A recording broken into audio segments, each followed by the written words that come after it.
all the things that I've experienced in my life feel as though they've led up to this moment in time.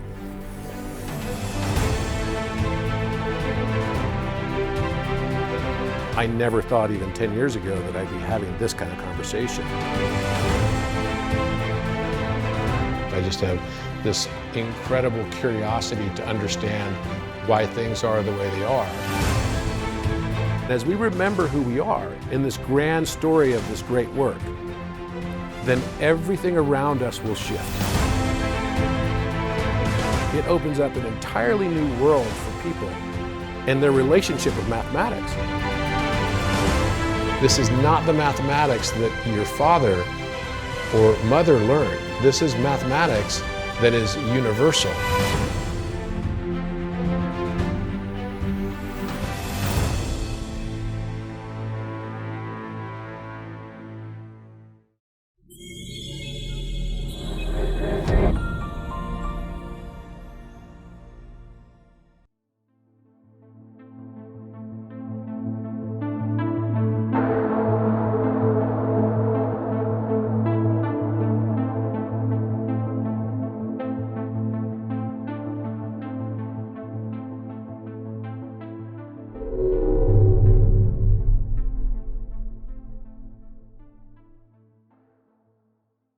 What we have discovered, because a lot of people have been wondering what the geometric plan of the Giza Plateau is. You know, we just heard about Plato. We heard about Solon. Solon went to Egypt. Pythagoras went to Egypt. We don't know exactly how long he was there for, somewhere between 22 and 30 years. Why did everyone go to Egypt? To learn, right? They all went to learn from the Egyptian mystery schools. And it's funny because they don't really credit the Egyptian mystery schools because that's why they were mysteries. They're not supposed to have been credited. That's kind of the whole point. But during that time, there was something really, really interesting that everyone was doing in ancient Greece that was involved in mathematics and philosophy. Because mathematics didn't actually mean the study of quantity or the science of quantity. Does anyone know what mathematics meant until Aristotle as a word? It meant the language of all learning. It was the seat of all learning. So when we say the word philomath, like my book, philomath just means lover of learning. It doesn't mean lover of the study of quantity. It means a lover of learning. So what they had to do in that time was to figure out 3 impossible problems, and this is what was taught in the Egyptian mystery schools, that represented the merger of masculine and feminine energies. And if you could master these things, you could get hemisynchrony in your brain. Does anyone know what the 3 impossible problems were? Squaring the circle, doubling the cube. The third is to trisect an angle of arbitrary size. How could you trisect an angle, how could you double a cube, and how could you square a circle? And squaring the circle represents the square being the masculine energy, the circle being the feminine. So how could you make a square and a circle without any measurement? And all 3 of these had to be solved with no measurements whatsoever. So imagine all you could use is a compass and a straight edge with no lines on it. So the straight edge actually had to have no lines, not a ruler, just a straight edge. And from that, construct a circle and square that could be one of 2 ways to do it. One would be the perimeter equals the circumference, no measurements. You can measure after you've done it, but you can't measure it while you're doing it. And then secondly, the area would match. What we found is that there is a geometric plan for the Giza Plateau that requires no measurements. The entire plan. What I'm going to share with you today is how each of the 3 pyramids were constructed and why we believe in what they represent, why were they put the way they were, and what the proportions of the pyramids were, all 3 on the Giza Plateau. Each can be constructed with no measurement whatsoever. It's based on first principle geometry. Okay, so this is not an easy task. And it's not only looking at the Giza Plateau, proportionality, looking from the ground level at the three pyramids, Khufu, Khafre, and Menkaure, but actually looking at it also from the sky. So here we go. Imagine the ultimate singularity, the divine spark of creation.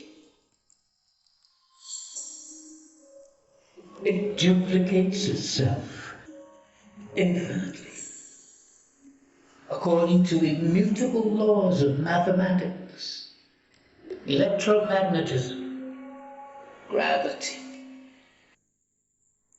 musical harmony, sound, light, and geometry. It ever whispers to us through symbols.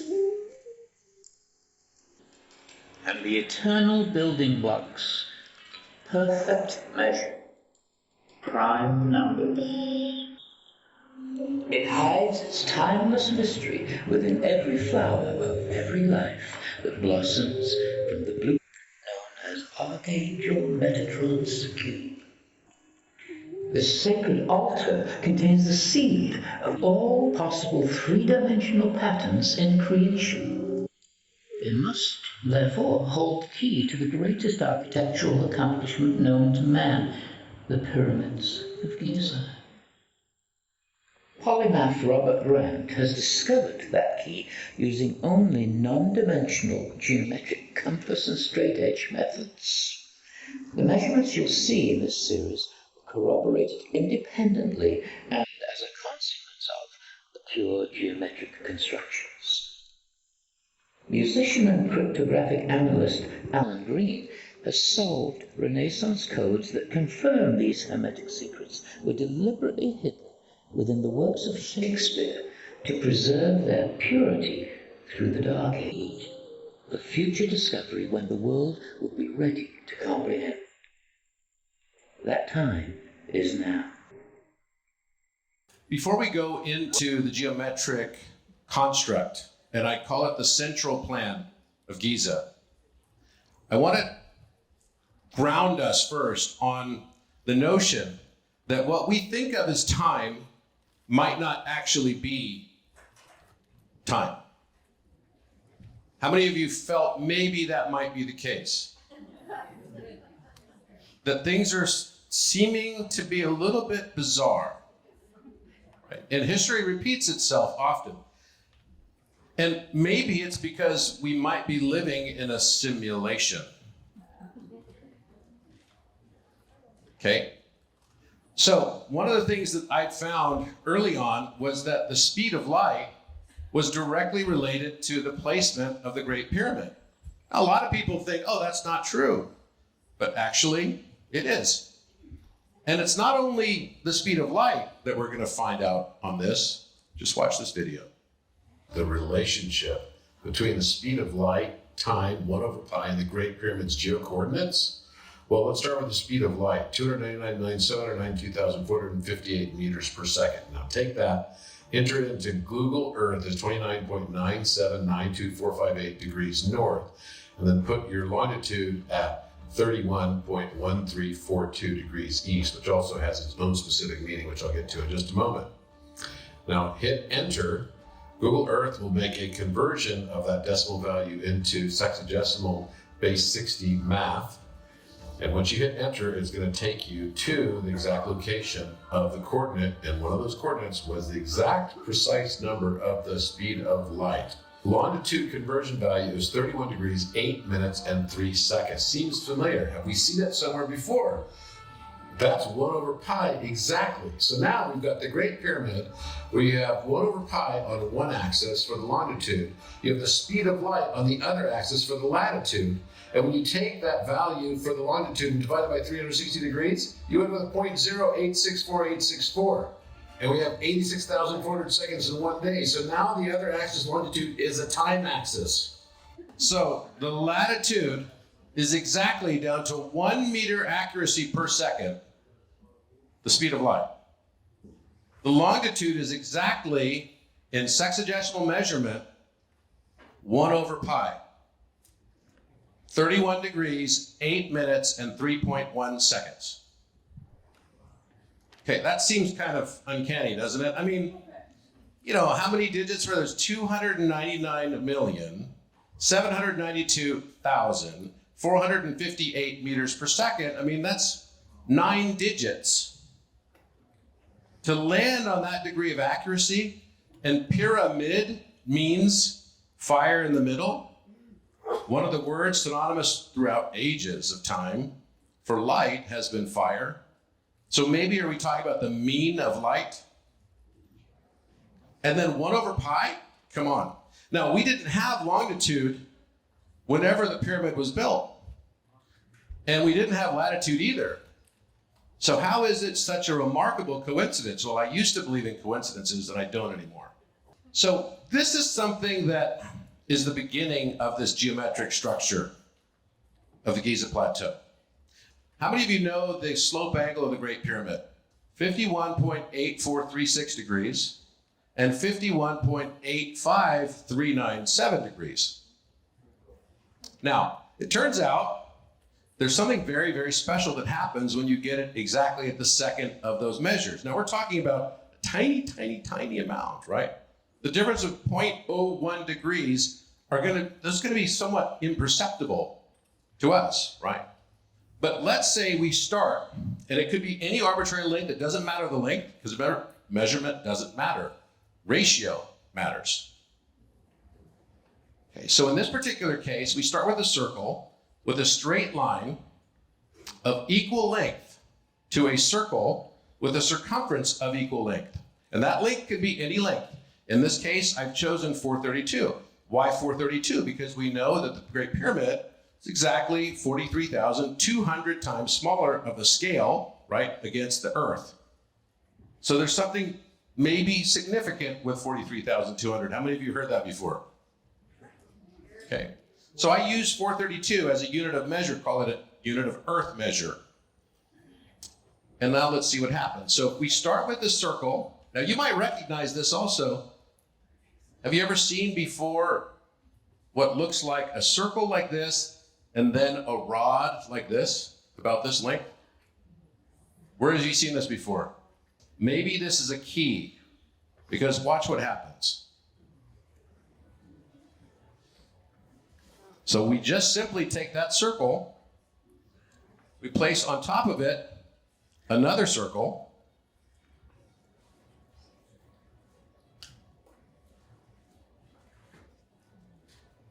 and then all you do is go to the top of that circle and then to the base, and guess what? You have the Great Pyramid.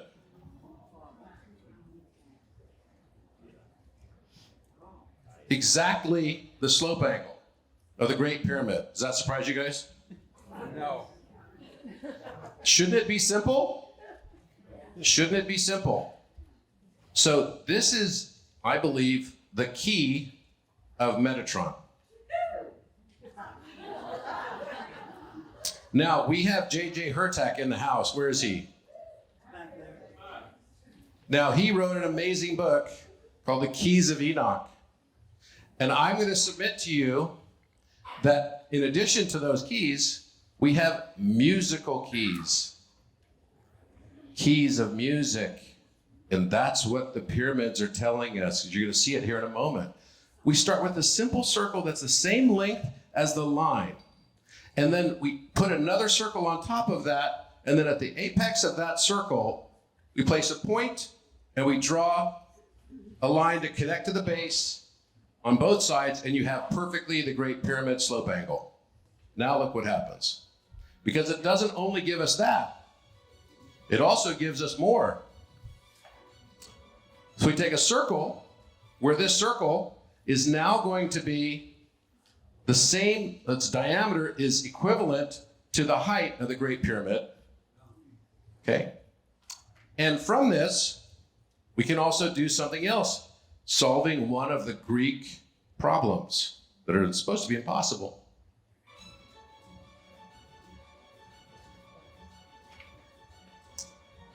So from this, you now just take the base and you cut it into two pieces.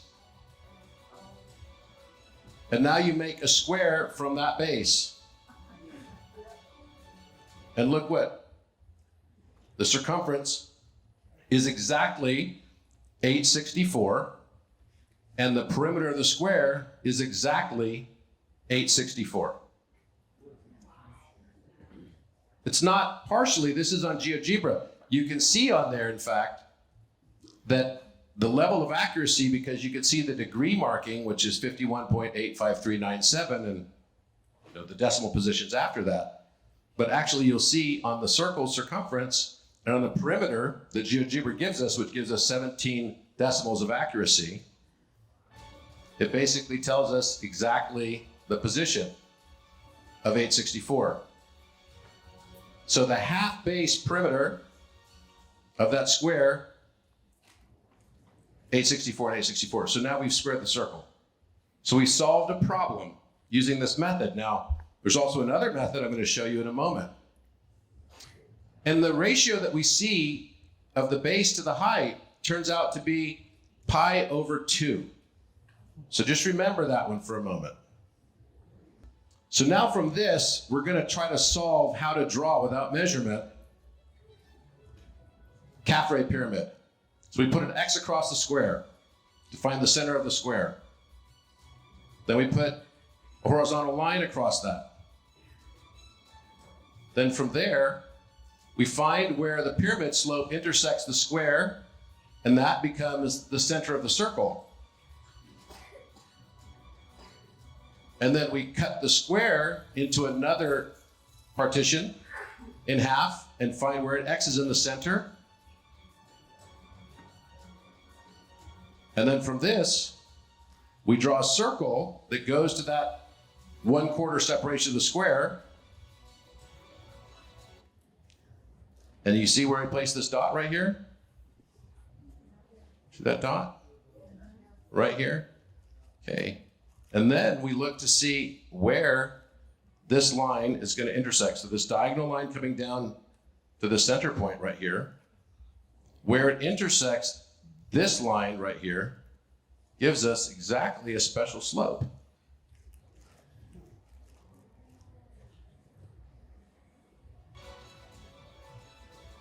See that point right there where it intersects that line? Do it on both sides. I place dots on that point. Again, no measurements here. And now we have Caffrey pyramid, which is a perfect 3, 4, 5 triangle.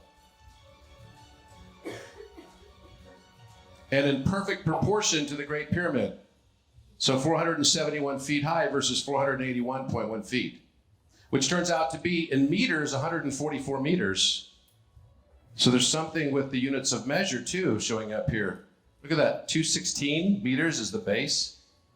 And wait, did you ever realize that the meter measurement of the Great Pyramid at the base turns out to be 1/432 plus 1? It's 230.4 meters.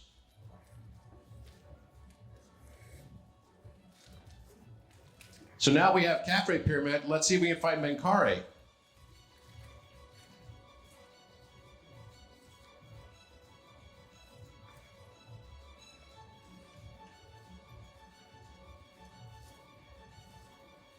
Okay, what we've done here first, before we do that, let me just stop it here for a second.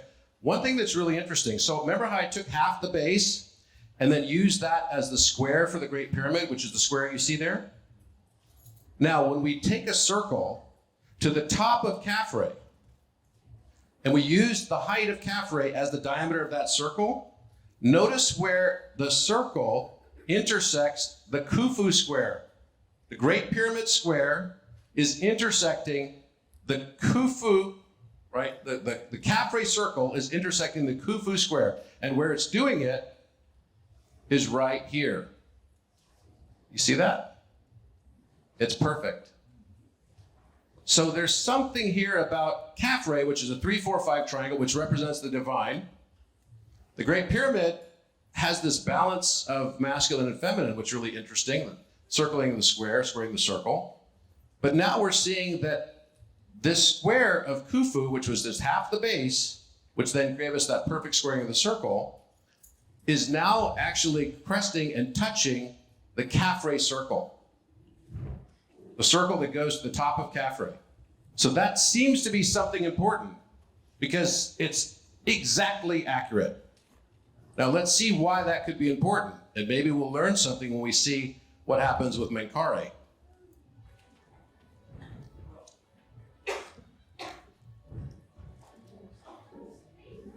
We got fireworks. So now what's happening? We're making the Menkaure pyramid, and the way you do that is you take those diagonal lines from the upper square and go down to the center, and guess what? Menkaure does the exact same thing all by itself. It doesn't need to combine the Khufu square and the Caffrey circle. The Menkaure square, which is half of its base, is already touching its circle perfectly. You see that? Where the red square is matching up with the red circle? And it's perfect. And the slope angle is 51.34 degrees, which is exactly the right slope angle for Menkaure. So we perfectly squared the circle. We connected the Great Pyramid's half square with Caffrey circle. And then when we also notice some other numbers here, which are kind of interesting. So one of the things that comes out of this, when we use 432 as the base for the Great Pyramid, then the Caffrey perimeter turns out to be exactly 1,080 units at 432 measure. So 1,080 perfectly. Secondly, the perimeter of the Great Pyramid turns out to be exactly pi times 360 degrees. 1,131 becomes its perimeter. It's like the whole key is unlocking this mystery for us. But what we also see is that the relationship of Menkaure is its height to its base is 5/4. So in music, we have something called intervals, right? That define something that we call the perfect fifth or the major third. These are chords. So you recognize the major third because it just goes da, da, da, da, and then a fifth would be da, so da, da, that would be a perfect fifth. The pyramids perfectly inform all 13 musical intervals, just through their base to height proportions. And what it's telling us is Menkaure is 5/4, Caffrey is 4/3 and 3/2, as well as Khufu, which is 2 to the 1 circle of pi. So it's literally 5, 4, 3, 2, 1. How many of you know what the detractus is from Pythagoras? It's exactly those numbers. 5, 4, 3, 2, 1. As you expand your triangle and then just make inverted triangles within it. So there's a reason why Pythagoras gave us these musical intervals that are perfect. Where have we seen these numbers before? Walter Russell. All of Walter Russell's work was 1, 2, 3, 4, and then 0 or 5 sometimes, and then 4, 3, 2, 1. Just like the pyramids on the Giza plateau, the height to the base. So I'll just show that again real quick.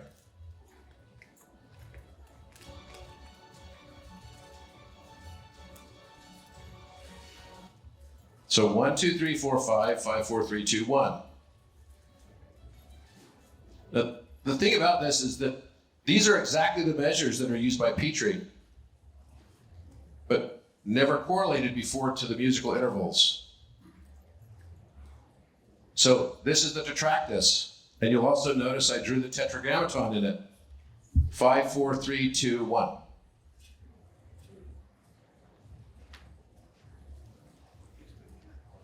Beautifully simple.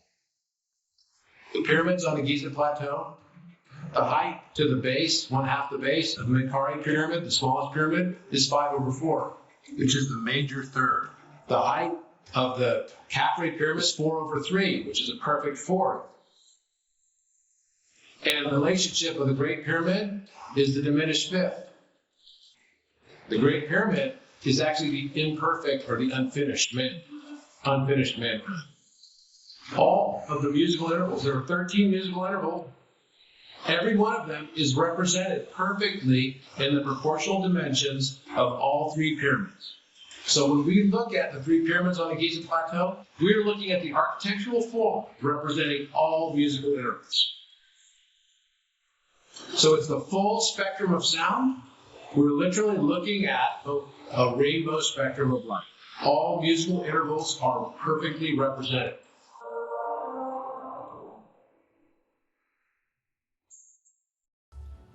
So this is interesting. I was asked by Donald Hoffman, who's a physicist, mathematician, and also a psychologist at UCI, who is probably the world's expert in mathematical mapping of human consciousness. So he came to my office with another mathematician from the university named Chetan Salhotra. Both had read my book, and they basically said, Robert, we would love to ask you what you think. If there's a way to ascribe a mathematical equation to human emotions, can you make an equation for human emotions? We're like, well, I'm glad you came with an easy question. And so I said, give me some time on this. And I was flying to Austria that next week, and I was flying to Salzburg, of all places, one of the music capitals of the world. So I'm on the plane, and I start thinking, well, what could induce emotion? And I thought, for me, I can't speak for everybody, but somehow music has this ability to induce emotion in me. And so I started looking to see if there were any academic papers written on emotion and what happens with certain musical intervals. And guess what I found? There was quite a bit of research on this. But no one had actually tied it to the mathematical ratios themselves, even though musical intervals are mathematical ratios. And so what I found was that there are actually 13 musical intervals, but then we have within 2 octaves, 23 total, that can then be ascribed exactly to human emotions. So when there was a blinded study done, they asked people, how do you feel when you listen to the major third? And everyone said, joy and love. But now when you play in music, the major third, you can start with middle C and then go to E if you play piano. So there's just that da, da, same thing. But then if you go to its inverse, every inverse has to add up to 9. So if you have a third, then the inverse must be a sixth, right? And it must flip its polarity. It goes from major or positive charge to minor or negative charge. So that means the inverse of a major third would be a minor sixth. So the inverse of a major second would be a minor seventh. And the inverse of a minor third would be a major sixth, right? You just learned something tonight in music. It's very simple. But what's interesting is these have to be exact mathematical ratios that are informed exactly by all three pyramids. But wait, one thing that was fascinating to me was that the minor form always was accompanied with a negative emotional state. So people would say, when I listen to the major third, I feel love and joy. But when they would hear the minor sixth, its inverse, they would say, I feel despair and heartbreak. And the only difference between the two is time. Because the notes are the same. They're actually the high C down to the middle E now. So just going from C to E, we then go E to high C, and all of a sudden the emotional state is the opposite state. Does this mean that within the experience of love is the seed of heartbreak, and it's just a function of time? But there's something deeply beautiful in this, isn't there? That maybe the experiences that we have in this life aren't necessarily as terrible as we think and feel at the moment we're having them. And sometimes just with the polarity shift of time, we look back on some of the worst, most difficult experiences of our lives and we say, gosh, that was the best thing that ever happened to me. So these are how the numerical chords work, and you can now inform every note in the scale. So look at this. Now this is interesting. You've got, and I put this in proportion just so you can see, the 5/4 of Menkari, which gives us a 51.34 degrees slope angle, the 4/3 of the 3-4-5 triangle of Caffrey, and the 2/pi of Khufu. Now, what's interesting about this to me is, like, if you put them all into the same unit of measure, it looks like this. Khufu is the smallest. It's kind of like the last shall be first and the first shall be last. But what it also reminded me of is this shows very clearly 5, 4, 4, 3, 2, pi. Pi is a circle, right? And when you have a circle with a diameter of 1, its circumference is pi. So it's just another way of looking at 5, 4, 3, 2, 1. It's amazingly beautiful to me. But what it also shows is that the inverse is also true. Because Khufu is the largest, Caffrey is the second largest, and Menkari is the smallest.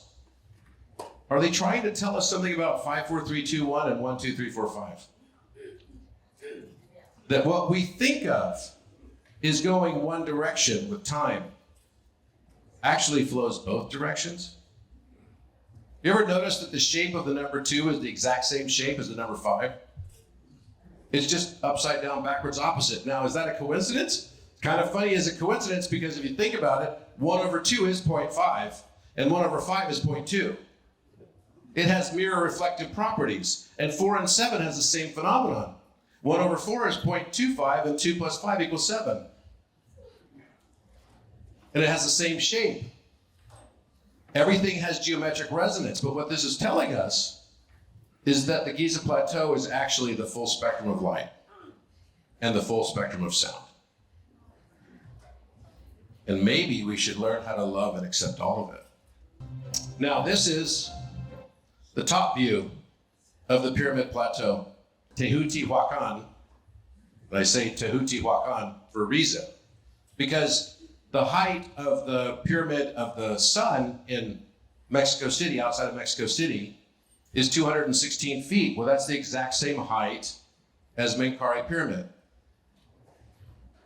And the base of the Pyramid of the Moon in Teotihuacan is 481.1 feet, which is the exact same height as the Great Pyramid. And the base of the Pyramid of the Sun, which is 216 feet in Teotihuacan, is 756 feet, which is the same as the Great Pyramid. Who do you think built it? Maybe the same person? But also, we took Glenn Dash's measurements, and we wanted this to be super accurate because we know there's going to be all kinds of people that are going to be like, what the heck? What? You can't say this? This is like, Just wait till you see the rest. But so Alan was just like super pedantic about this. And so what we had to figure out was that using the inch measurements of Glenn Dash, we found the way to derive also the entire Giza Plateau, which happens to be, if we use 432 as the base, right, the width of the rectangle of the Giza Plateau, which would be to start with the upper right-hand corner of the Great Pyramid, and then match it with the lower left-hand corner of Menkari Pyramid, it creates a rectangle. And that rectangle happens to be exactly the ratio of 432 versus 528. Now, many of you have heard about 432 hertz tuning having special properties. How many of you also heard about 528 hertz tuning? Maybe they're saying both are important. From this, we were able to derive exactly, using Metatron's cube, that precise relationship. And guess what? The relationship of why it doesn't go all the way to the top of the circle of Metatron's cube is because it's something called the minor second, which is 25/24. And that differential from 550 units, which would be all the way to the top, down to the 528 that it actually is the minor second relationship. What we're seeing here is all 23 musical intervals on the Giza plateau. We've got Adam shaking his head. In the basin, under the chevrons. Now, when I was in Egypt, the night that I rented the pyramid for my research group, they figured out to slip a camera, because it's a UNESCO site. So it's not like they could just drill. They know there's other structures in there. They know there's other chambers in there. And you can't just drill into it. And someone had the idea to slip the camera, like an endoscopic camera, through the crevice at the peak of the in-between peak, right at the middle point here. Now, I was there with Adam and Alan Green, and we were looking for these letters right here. Now, how many of you know what Greek numbers look like? So this would be the upper left side, you can see that right here. They didn't have Greek numbers in ancient times. You know what they used? They're letters. So the notion of gematria is not such a foreign one after all. What did Hebrew have as its numbers? Was there an Arabic numeral system? No, there was not. Aleph was the number 1. Bet was the number 2. Alphabet or Aleph Bet meant bull house. Bull's house.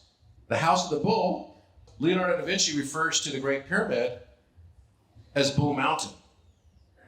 Now, how many of you know the story about Da Vinci that we discovered? In 1336, reference 1336 and 1337 of Codex Atlanticus, he wrote a letter that art historians believe is likely fictional, but it's not. He tells a story of going to Egypt.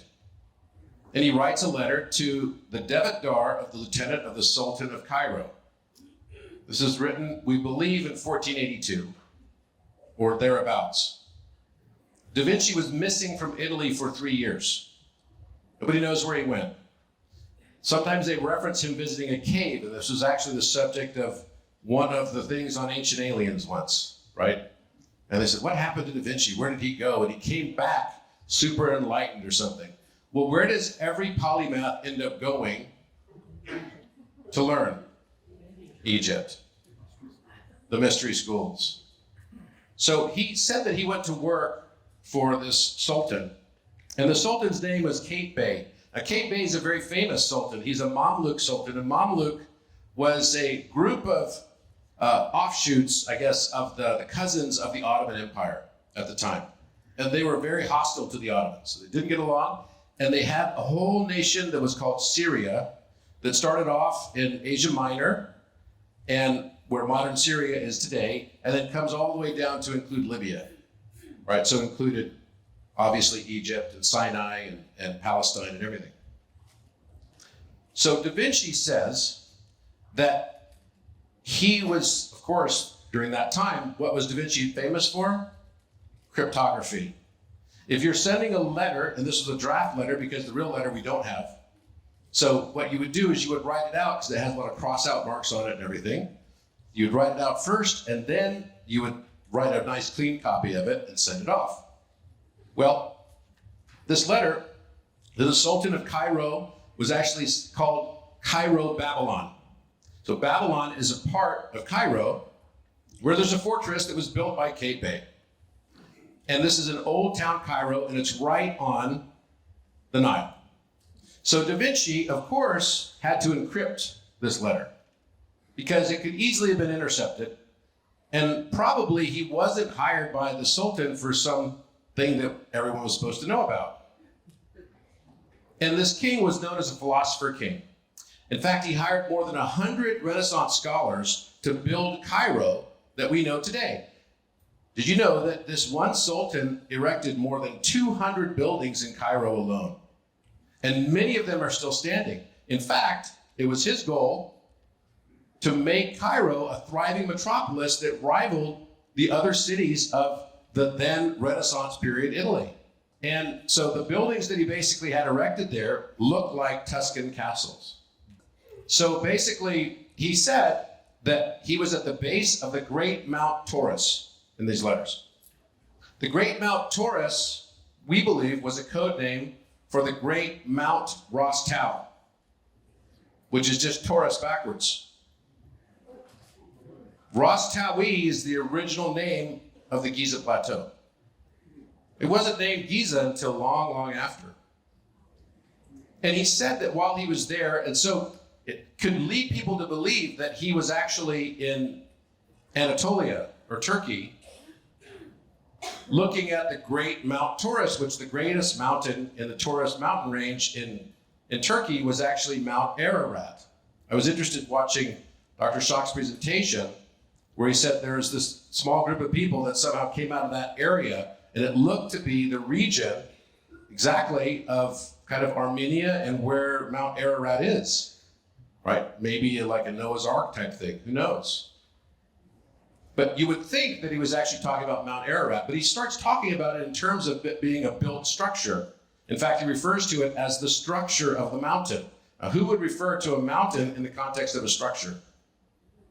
And he goes inside the mountain and finds a cavern that he describes that he has to bend over and walk side to side, putting his hand over his eyebrow and looking up and going into this great dark cavern with fear and hope of what mysterious thing might be inside of it. So he basically goes into the Great Pyramid, into the king's chamber. Now he mentions that he was actually in a city called Kalindra. Kalindra. Now there is no city ever in the history of Turkey named Kalindra. There is a city that is called Kalindris, but not Kalindra. And he said it was on the Euphrates River. Now this Kalindris is nowhere close to Mount Ararat. It's on the southern coast. It's not even close at all. So I endeavored to find this Kalindra, which actually comes from the word calendar. Kali dragon, the Ouroboros of time. Turns out, on my last trip to Egypt, we found a reference to a town, a bustling city, on the Nile River, not the Euphrates, called Calendar. And it's in the exact same town as Babylon today. It's a place called Mahdi. And it's the place where the Holy Family went, both when Jesus was first born, to escape Herod's execution order, and secondly, right before Jesus and his triumphal return back to Jerusalem, riding a donkey. They went to Mahdi. Now, Mahdi means calendar appointment. Now, what's also interesting about it is that there's one Coptic chapel in Mahdi. And guess what it's called? It's the Chapel of St. George of the Dragons. Now, we believed, based on Robert's research, that this might actually be a word that's pronounced Deber. Deber, like De Beer. Deber, which can mean like the word or sacrifice. In Hebrew, it could also be the Devarim, which is like a holy of holies. But also I asked the question because they don't have numbers in the day. Maybe we're looking at some form of gematria. Because when you look back through etymological sort of analysis of the Roman use of the letter V for the number 5, and then you can find a minus sign. Now it's also interesting, to the left side in the circle with green is an equal sign. So you have potentially 5 minus 1. Now in physics, their numbers have polarity. Odd numbers are negative charge, even numbers are positive charge. They flip just like electromagnetism, between magnetism and electricity, 90 degrees separation. So could this possibly mean the number 1, 5 minus 1, and then 3, which doesn't have the circle around it, and then 2 with vertical lines? We don't know. But what we do know is that the pyramid is 43,200 times smaller than the Earth. We do know that these references of 432 at the base as well are all references to the Pythagorean tetractys, which probably shouldn't be called Pythagorean at all. Maybe it's just Metatronic. The alpha represents the Apis bull. I believe that these letters are not Greek letters. They're from a much older culture that was somehow passed down. On the Arcturian ship, Athena, there's a Alpha Chi Omega as a logo on the side of it that's been written about several times. We've now found and confirmed Alpha Chi Omegas beneath hieroglyphics and on the side of hieroglyphics on 37 sarcophagi in Egypt. In the similar way as we're looking at here. They're just hidden. So all 24 of the sarcophagi at the Serapeum have Alpha Chi Omega on them. And the Apis bull is represented by the A, and the Hathor, the shape of Hathor's hair is the Omega. These are some of the oldest symbologies in all of Egypt. Who is her lover? This is written on the wall right here. See a T-H-O-T-H. And then 1, 2, 6. Again, these walls were scrubbed. But this is actually, you can see this, there's an X over the T right here too. I believe Da Vinci left that there. Apollo tricked her into shooting him. The Egyptian name for Artemis is Satet. Bull and the cow. Here's the bull.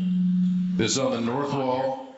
There's a bull right here, the Apis bull, and it's got what looks like a diamond shape over it, and then an inverted diamond here as well.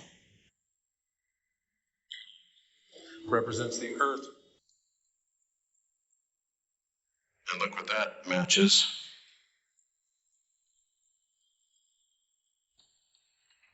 Orion. You notice how it's etched from the side here? You see the etching? It's like etched into the wall. There's straight lines right here, and then another one coming down right here. Looks like there's something written on here as well, on this north wall. And this is a Hathor cow around it. So there's a bull inside, a cow. Plane. We also discovered. And on the right wall of the Last Supper, in the exact same spot, you can see the horns right here of a cow, and the snout, the 2 nostrils, an eye, the ridge of its back, and then it says written right here, Alpha Q W, right in the wall, and then a bull, a small bull inside, and you can see the Taurus symbol right here, its eyes right here, its snout, and its horns.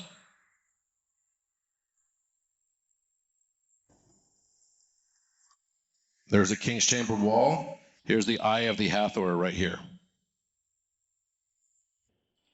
The west. This is the west wall. And before you get to the west, there's a tree that they're facing. The tree is here. Here's the trunk of the tree. Here's the root system. Here are the leaves coming down of this tree, which I believe is the tree of knowledge of good and evil. Here's the trunk, and here are the leaves, all along here. There are two dragons that we can see on here. Eyes of a dragon right here, another one here. And it's attached to the tree. His mouth is here,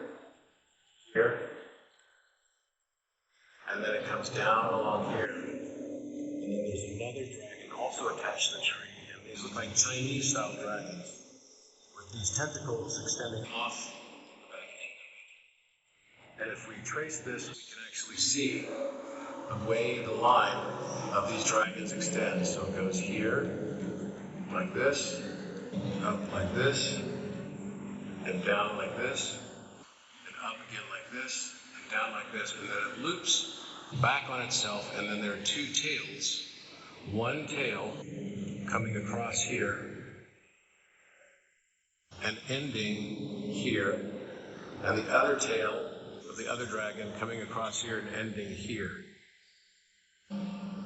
So again, here's one of the eyes of the here's the other eye of the dragon. They're both attached to the tree. And then you just follow this intertwining. So this higher dragon goes like this, and it's the shape of DNA. Literally the shape of DNA. And in fact, we can see the shape of DNA actually showing up right here. Here is the double helix coming down like this, and the other double helix coming this, and they are attached by nucleotide pairs right here. You see it? It's literally a very clear representation of double-strand DNA.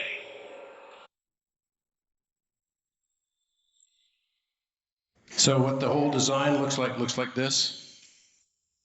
You can see the DNA right here, right? Coming just like this, and it's drawn in perspective, and here are the nucleotide pairs connecting the two strands. Crazy.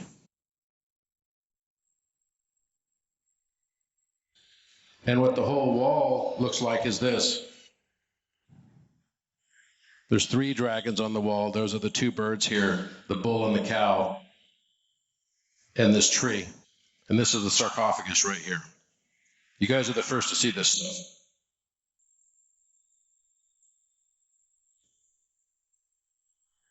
And there are 2 dragons in the wall of the Last Supper too. And exactly where Jesus sits as Alpha and Mary Magdalene sits as Omega is the precise position on the sarcophagus as well. I think what we're actually looking at is the story of Osiris. Going through the cycle of death, burial, resurrection, we always learn that he was in the underworld. We think of the underworld as like hell, but maybe this is the underworld. And he's been going through a cycle of reincarnation, life and death, getting shot even by his lover. Until now.